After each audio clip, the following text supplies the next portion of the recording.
प्यारे विद्यार्थियों, आज के इस वीडियो व्याख्यान में आप सभी का हार्दिक स्वागत एवं अभिनंदन। आज हम बीएससी पार्ट फर्स्ट के सेकंड पेपर के सिलेबस के बारे में विस्तार पूर्वक चर्चा करेंगे। इससे पहले के वीडियो में हमने पेपर फर्स्ट के सिलेबस के बारे में एवं जो एग्जाम का पैटर्न या एग्जाम की जो स्कीम थी उसके बारे में विस्तार से चर्चा की थी। तो आप सभी का आज के इस वीडियो व्याख्यान में पुनः स्वागत एवं अभिनंदन। जो पेपर सेकंड है, अगर उसकी चर्चा करें तो पेपर सेकंड जो है उसका नाम है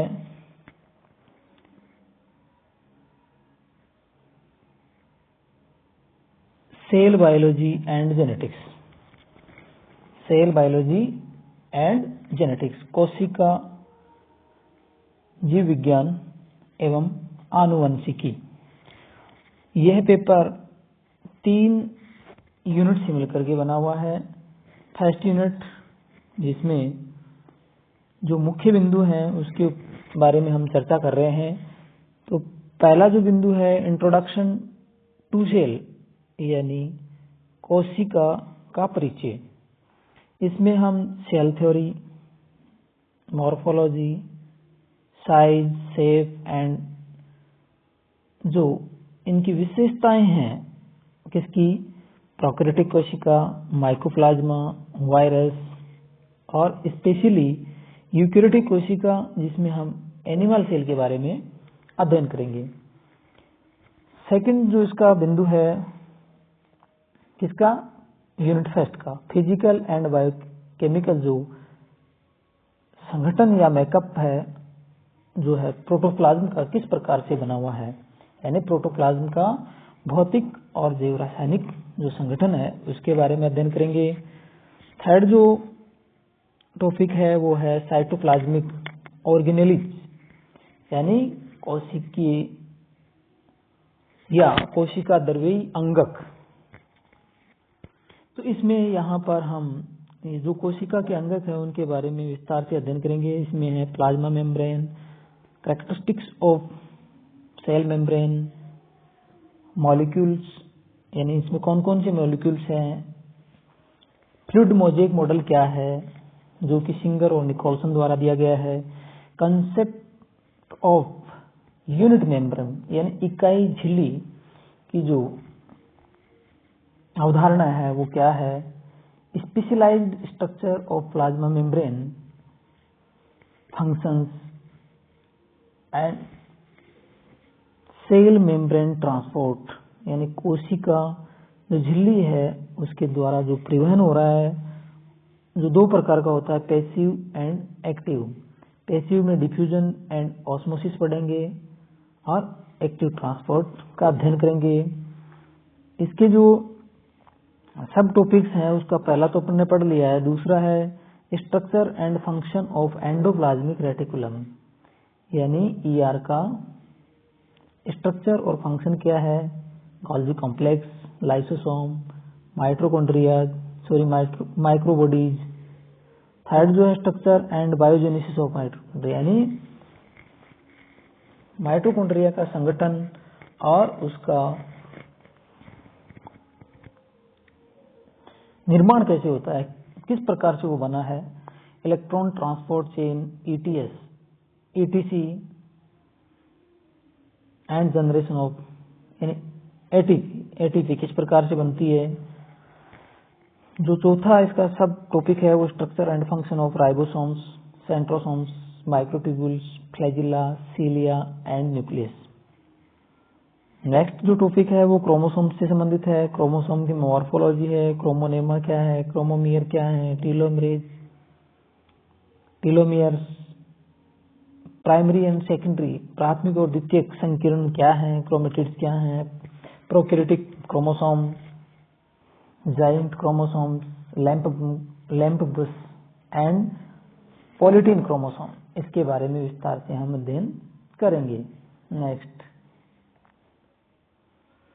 सेकंड जो यूनिट है इसकी, उसके बारे में अगर हम चर्चा करें तो सेकंड यूनिट यहाँ पर 3 बिंदुओं से मिलकर के बनी हुई है, फर्स्ट, सेकंड, थर्ड।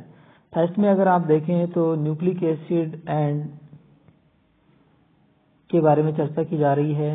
तो न्यूक्लिक एसिड यानी न्यूक्लिक अम्ल क्या है और कितने प्रकार के हैं, तो यहाँ पर 2 प्रकार के हैं, डीएनए एंड आरएनए।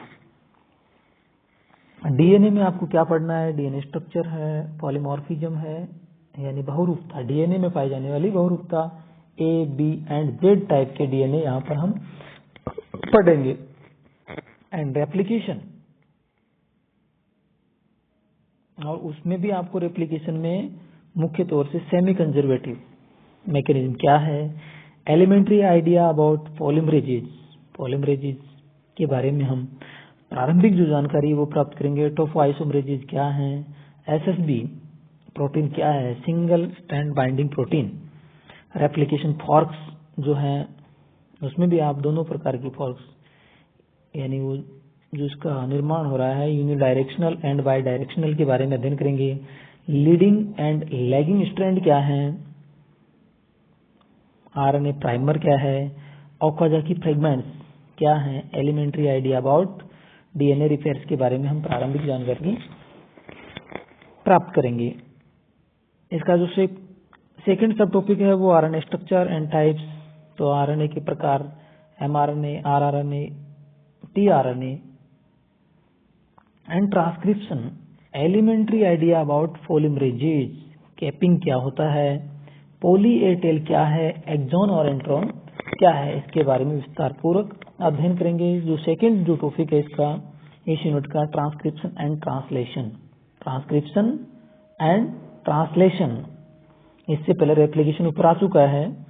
तो प्रोटीन सिंथेसिस, ट्रांसलेशन का जो अर्थ है वो आप जानते हैं क्या होता है, protein synthesis, mechanism of transcription, genetic code and it's characteristics यानी इसकी विशेषताएं क्या है, and translation.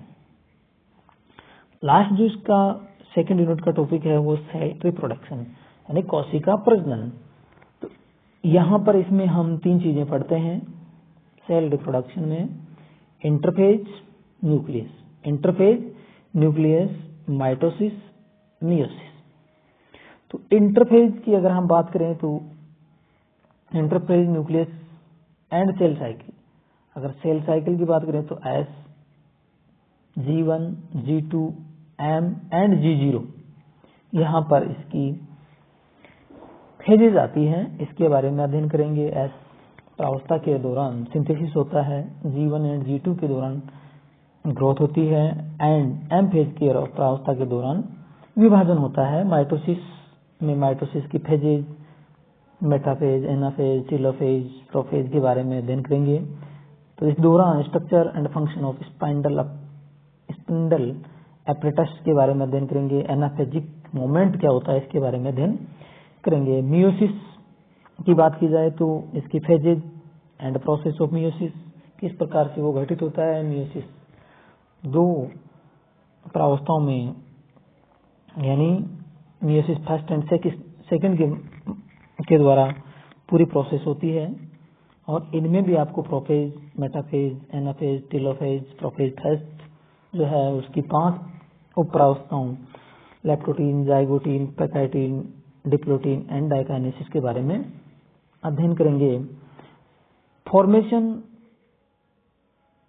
Synapses and synaptonemal complex formation and fate of chiasmata, significance of crossing over का क्या